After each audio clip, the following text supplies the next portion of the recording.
Orange skies, plumes of smoke, and dozens of people rendered homeless as Japan's largest wildfire in 5 decades continues to rage. This is the city of Ofunato. It lies on Japan's northeast coast, and for more than a week, wildfire has burned through the heavily forested area of this small coastal city. The blaze has torched more than 5,200 acres of land. More than 80 buildings have been damaged, and at least one person has died. I can't go back home, so I have no idea how my house looks like now. When we were evacuating, the fire was approaching our house, so I think our home is probably burning down and would be gone. About 4,600 people have been evacuated. Officials are scrambling to control the fire. More than 2,000 firefighters from all over Japan are battling the blaze. At least 16 helicopters have been deployed, with aircraft dumping water onto the burning hills.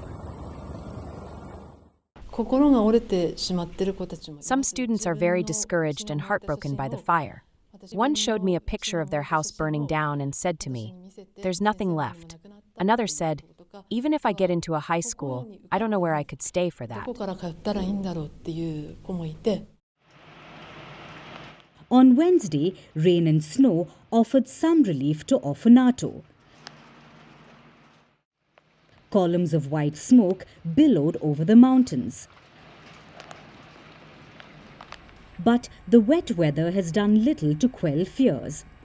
Troops are struggling to control the flames, and authorities warn that the wildfire is likely to spread. The question remains, what's behind this wildfire? While the exact cause of the blaze remains unclear, experts say that climate change is most likely to blame. Like most countries, Japan recorded its hottest year in 2024. Plus, January to March is typically Ofunato's driest season. But this year, it was the driest in decades.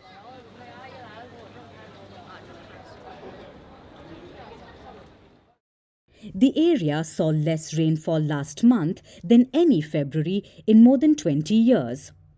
Ofunato recorded 2.5 millimeters of rainfall, falling well below the usual average of 41. And experts say climate change is a major factor behind this hot, dry weather. Japan is not an isolated case here.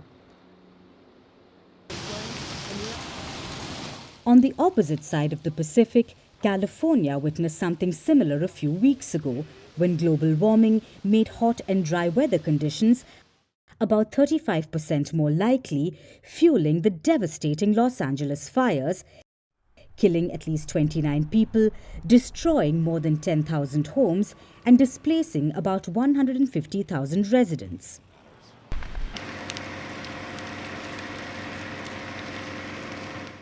After all, climate change is supercharging disasters. Wildfires are moving faster, burning hotter, and becoming more frequent. According to studies, both the frequency and intensity of extreme wildfires have more than doubled in the last 2 decades. But as climate action remains lacking and fires rage on the world over, leaving residents grappling with loss, it's becoming increasingly clear that more extreme disaster records are waiting to be broken.